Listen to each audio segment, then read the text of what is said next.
Hello guys, ये boundless season 1 का 5वां एपिसोड है। बाकी के एपिसोड का लिंक आपको डिस्क्रिप्शन में मिल जाएगा। चलिए स्टार्ट करते हैं। वीडियो की स्टार्टिंग में हमें एक टापू दिखाया जाता है। उस टापू पर कुछ लोगों को दिखाया जाता है जो एक जगह पर देख रहे थे। हम फिर मैगलन को उस टापू पर देखते हैं जो उस टापू पर अपने साथियों के साथ आ गया था। तभी एक आदिवासी अपने साथी के साथ बात करता है। मैगलन अपने नौकर एंड्रिक को बोलता है, ये तुम्हारी भाषा में बात कर रहे हैं। एंड्रिक कहता है कि ये मिलती जुलती है। मैगलन अपने साथियों को बोलता है, हम मलावस के काफी करीब हैं। वो सभी उस कबीले के मुखिया के घर में चले जाते हैं। हमें एल्केनो को दिखाया जाता है। उसकी तबीयत अभी भी खराब थी। कुछ समय बिताने के बाद मैगलन वहाँ के मुखिया से कहता है कि आपने और आपके लोगों ने हमारी काफी सेवा की है। मैगलन उन्हें सेवा के रूप में कुछ उपहार देता है। वहाँ का मुखिया कहता है कि आप पहले गोरे लोग हैं जो हमें दिखे थे, वो भी इस जगह पर, इसलिए आपका आदर सत्कार किया है। और बोलता है कि यहाँ पर आपके आने का क्या मकसद है। मैगलन उन्हें अपने साथ व्यापार करने का ऑफर देता है। मैगलन अपने साथी से लोंग लेकर वहाँ के मुखिया को दिखाता है और बोलता है कि हम यहाँ पर इसकी खोज के लिए आए हैं। वहाँ का मुखिया कहता है कि ये समुद्र के किनारे पे मिलता है और ये काफी पास में है। हमें फिर रात का सीन दिखाया जाता है जहाँ पर वो सभी जश्न में डूबे हुए थे। फिर हम समुद्र में कुछ लोगों को देखते हैं जो उनकी तरफ आ रहे थे। जैसे ही वो किनारे पे आ जाते हैं, कबीले के लोगों को मार देते हैं और एक आदमी वहाँ से भागकर अपने कबीले की तरफ जाता है। वो सभी उस आदमी का पीछा करने लग जाते हैं। फिर हमें मैगलन को दिखाया जाता है। मैगलन अपने नौकर को बोलता है, तुम्हें क्या चाहिए? हेनरिक बोलता है, कुछ नहीं। मैगलन कहता है, मैंने अपनी वसीयत में लिखा है जब मैं नहीं रहूंगा तो तुम आजाद हो जाओगे, तुम्हें इनाम दिया जाएगा मेरे और स्पेन की वफादारी करने के लिए। हेनरिक कहता है, मैं आपके साथ रहना चाहता हूँ और मैं आपको कभी नहीं छोड़ूंगा। वो सभी कबीले में आ जाते हैं उस बंदे के पीछे पीछे। वहाँ का मुखिया कहता है कि ये मैकटाऊ के लड़ाकू हैं और साबू के दुश्मन। एक आदमी कहता है कि इन सभी को यहाँ पर रहने के लिए कहकर तुमने बहुत बुरा किया है। अगर ये यहाँ से नहीं गए तो तुम्हारे खिलाफ युद्ध छेड़ दिया जाएगा। और वो लड़ाकू वहाँ से चले जाते हैं। मैगलन कहता है कि अगर हमारे जाने से शांति बनी रहेगी तो हम अभी चले जाते हैं।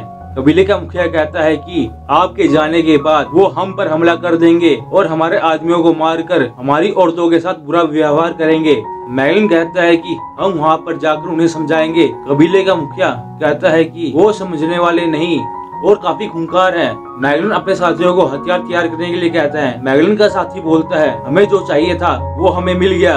पादरी कहता है कि हमें मैकटाबू से शांति से बात करनी होगी।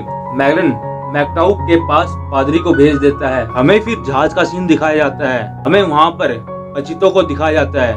वो वहाँ पर ताजी हवा ले रहा था। तभी हम देखते हैं कि उनके लोगों ने पादरी को मार दिया था।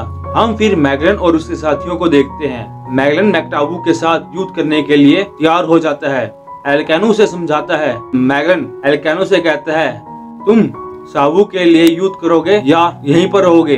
हुआन भी लड़ने के लिए जाता है। एल्केनो उसे मना कर देता है और धमकाकर कहता है कि तुम्हें जाने की जरूरत नहीं है, तुम जाओ और अपने काम में लग जाओ। मैगलन और एल्केनो के साथी युद्ध करने के लिए चले जाते हैं। फिर हम मैगलन और मैकटाबू के लड़ाकू को देखते हैं। मैगलन मैकटाबू के लड़ाकों के ऊपर गोली चला देता है। हम देखते हैं कि मैकटाबू के लड़ाकों की तादाद काफी ज्यादा थी और वो सभी एक दूसरे के ऊपर टूट पड़ते हैं। हम फिर जहाज पर हुआन को देखते हैं। तभी जहाज पर मैगलन के साथियों को आता हुआ देखते हैं। वो काफी जख्मी हालत में थे पर मैगलन उनके साथ नहीं था। उनके पास सिर्फ मैगलन का कवच था। हमें फिर कुछ समय पहले लड़ाई वाला सीन दिखाया जाता है। वो सभी एक दूसरे से लड़ रहे थे, एक दूसरे से भाले और तलवार के साथ। मैगलन के बाकी साथियों को काफी चोट लग गई थी और मैगलन के पैर पर तीर लग गया था। मैगलन अपने साथियों को वापस जाने के लिए बोलता है। मैकटाबू के लड़ाकू मैगलन को चारों तरफ से घेर लेते हैं और मैगलन पर भाले से हमला करने लग जाते हैं। तभी एक तीर आकर मैगलन की गर्दन पर लगता है। मैगलन ने अब तक जो भी किया था वो फ्लैशबैक हमें दिखाया जाता है। तभी हम जहाज पर देखते हैं। मैगलन के सभी साथियों के चेहरे पर मायूसी थी। फिर हमें रात का सीन दिखाया जाता है। तभी हम एनरिको को आते हुए देखते हैं। एनरिके अपने साथियों को कहता है, मैकटाबू के सरदार कह रहे हैं अगर हम उन्हें सारा धन दे देंगे तब भी वो हमारे सेनापति की लाश नहीं देंगे। मैगलन का साथी कहता है, उन पर हम तोपों से हमला कर देंगे। तभी डी फैग्रेटा कहता है कि ये करना ठीक नहीं होगा। तभी उनका एक साथी कहता है कि वापस घर चलते हैं। तभी वो सभी एल्कानो से पूछते हैं कि अब क्या करना है। एल्कानो कहता है हमने ऐसी खोज की है जो 2 समुद्रों को मिलाती है और पश्चिम से इंडिक को मिलाती है, और इन सभी का श्रेय हमारे सेनापति को जाता है। उनकी खोज पूरी करना ही हमारा लक्ष्य होगा। तभी उनका साथी बोलता है कि हम अपने सेनापति का शरीर ऐसे नहीं छोड़ सकते। इस बारे में मैं साबू के लोगों से बात करूंगा कि वो हमारे साथ दे। तभी एनरिके साबू के लोगों के साथ बात करने के लिए तैयार हो जाता है। मैगलन की वाइफ का भाई भी एनरिके के साथ चलने के लिए कहता है। एनरिके मैगलन की बहन के भाई को कहता है अब मैं नौकर नहीं रहा, मैं आजाद हो गया हूँ। वो मैगलन की कई बात बता देता है। तभी मैगलन की वाइफ का भाई कहता है कि अगर तुम सिल्विया पहुँच गए तो तुम्हें मैगलन के परिवार की सेवा करनी होगी। हम फिर से ताबू के कबीले के मुखिया का घर देखते हैं। एनरिके उनसे कहता है कि हम आपसे मदद मांगने के लिए आए हैं। वहाँ का मुखिया कहता है कि मुझे सेनापति की मौत का दुख है। एनरिके उनसे कहता है ये आदमी लालची है, अगर आप इनकी मदद करोगे तो ये यहाँ से चले जाएंगे और आपका पड़ोसी आप पर हमला कर देगा और आप इन्हें खत्म कर दीजिए। आप इनकी तोप और जहाज ले सकते हैं। कबीले का सरदार को मार देता है और उसके बाकी साथियों के ऊपर हमला कर देता है। एल्कानो के साथी बचते बचाते अपने जहाज की तरफ भागते हैं और अपने सभी साथियों को कहते हैं कि हमें धोखा दिया गया है। एल्कानो और उसके साथी उन सभी के ऊपर हमला करने लग जाते हैं।